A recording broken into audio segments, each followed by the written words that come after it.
Hola, molt bon dia, amics de totes les redes socials, especialment YouTube i Facebook. També a tots els amiguets que rebeu estos capítols de lliçons de llengua valenciana per a distingir el valencià del català per WhatsApp. Un dia més entre vosaltres, avui estem en estos moments a 21 de gener del 2019. Demà serà Sant Vicent, el gran sant valencià que marca la fita històrica dels cristians valencians allà en l'any 304 de la nostra era. Podríem dir que ahir naix la primera comunitat cristiana valenciana que es comença a rendir-li homenatge a este sant. Demà, dia 22, serà festa en el Cap i Casal, dins de les creus, com és habitual conèixer la celebració d'este sant, dins de les creus, que ja han desaparegut algunes creus de la ciutat de València. Tenim la creu coberta, que és la més famosa, la que dona a entrar a la ciutat de València per el sud. I anem a fer un nou capítol, el capítol 31, el que fa 31 de lliçons per a distingir el valencià del català, lliçons per a defendre la llengua valenciana de la suplantació lingüística catalana que estem patint vora ja 40 anys en efectivitat des de les escoles valencianes, on se dona normativa catalana, se dona ortografia i gramàtica catalanes i on se mesclen paraules valencianes i catalanes dins de la normativització catalana. Per tant, no hem de tindre por i hem de dir que en les escoles valencianes des de 1983 se dona català i nosaltres volem que es doni valencià i que es doni un valencià correcte en genuïnitat a les paraules valencianes i per tant per això estem ací fent uns vídeos d'orientació per a que totes les persones puguen distingir entre el valencià i el català. Anem ja al capítol d'avui i anem a començar per una parauleta en valencià que es diu arrimar-se. Arrimar-se és ficar-se prop d'una persona, però en valencià no diguem apropar-se mai.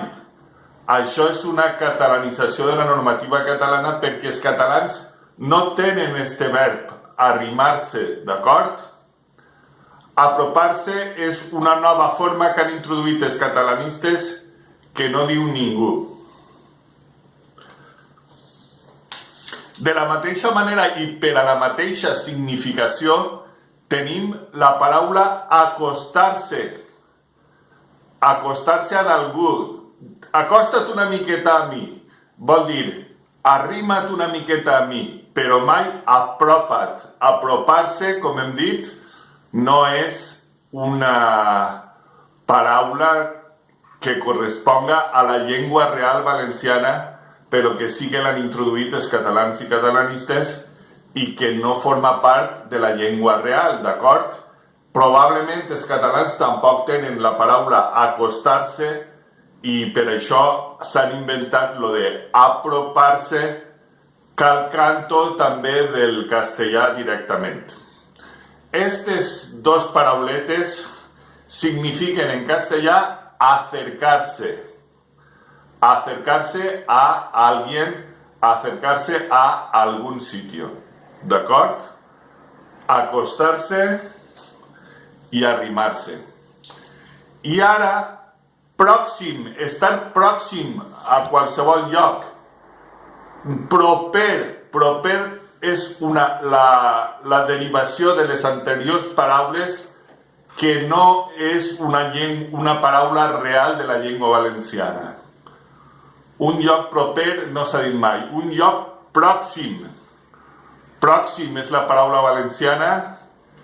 En castellà, próximo, cercano, i no és ningú castellanisme en absolut, i és una paraula real i correcta valenciana i viva en valencià.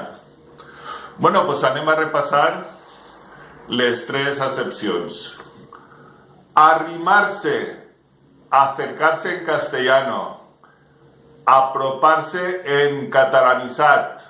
No podríem dir que és català, però és una forma catalana de parlar perquè han introduït ixa paraula com a normativa quan no és real en la llengua valenciana, d'acord? Molt bé. Acostar-se lo mateix, acercar-se en castellano, mai apropar-se ja vos estem dient que és una forma artificiosa i artificial de parlar que no és de la llengua pròpia, i estar pròxim a qualsevol lloc. Pròxim, una paraula ben valenciana, derivada del llatí, i que no és castellanisme, i no proper. Proper no forma part de la llengua valenciana. D'acord?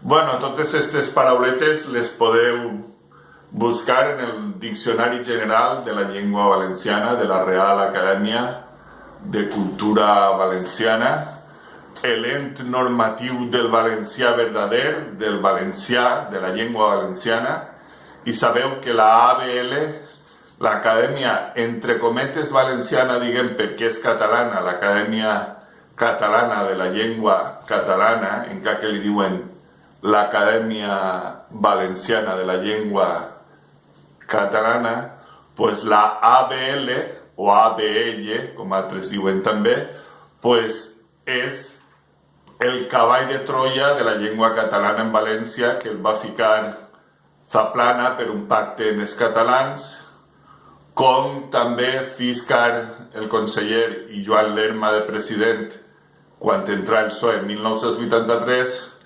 ficaren el català, la normativa catalana en les escoles, expulsant a tots els professors de valencià que havia ficat la consellera María Desamparados Cabanes de la Unión de Centro Democrático, que sí que va ser l'únic partit espanyol que va defendre clarament el valencià verdader, el valencià com a llengua pròpia, diferenciada de qualsevol altra llengua, i per tant també del català en les escoles valencianes.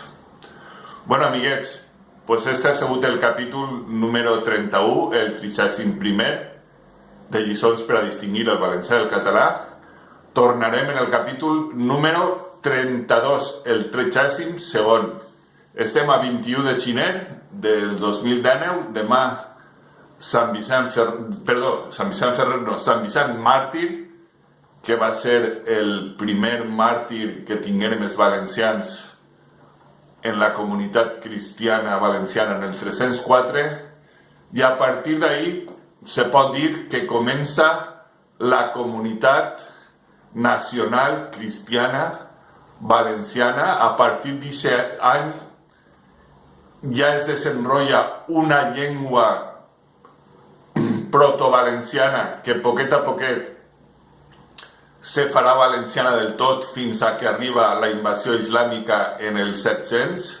Doneu-vos compte que són pràcticament 400 anys d'evolució de la llengua llatina, del vulgar romans, que ja pren característiques valencianes, i que en acabant en arabismes durant l'època islàmica més el substrat ibèric donen conseqüència a la llengua valenciana dels nostres dies, incloent les noves paraules que portaren els reconquistadors cristians des de l'Occitània, des del sud de França, des del Llenguadoc, des de Gascunya, des del Llemós, del Llemosí, des de la Provença, des d'Aragó, des de Navarra, alguns castellanismes també, i algun que altre catalanisme portarien també,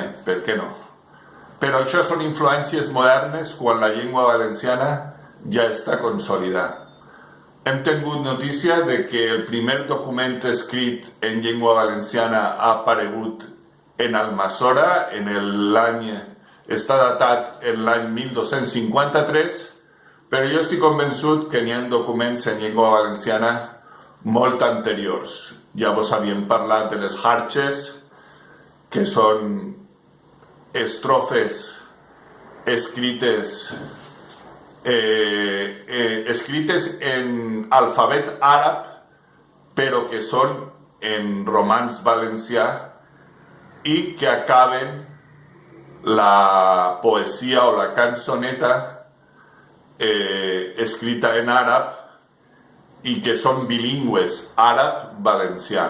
Aquestes jarches són molt anteriors del 1253 i són del segle XI, del segle X i del segle IX, abans no, després de Jesucrist, per supost. Si tinguérem poder polític i tinguérem investigadors que se dedicaren a defendre el valencià, eixirien tots els testimonis de que tenim una llengua prechaumina. Prechaumina vol dir anterior a Jaume I, una llengua valenciana pròpia i correcta. De totes maneres, encara que nosaltres fórem deutors dels reconquistadors cristians del segle XIII, han passat suficients anys, i no és que hagin passat suficients anys, diguem que en aquell moment rebem una influència lingüística que consolidà la llengua valenciana que en acabant en el segle XIV donà el sigle d'or de la llengua valenciana, on tots els escriptors dient escriure en llengua valenciana. Per tant, raó suficient com per a no dubtar de l'autoctonia i de la sobirania de la llengua valenciana. D'acord? Bueno, moltes gràcies. Disculpeu el discurset. Adeu, amics. Fins la pròxima tanda, fins el pròxim capítol de lliçons per distingir el valencià del català, lliçons de llengua valenciana. Adeu.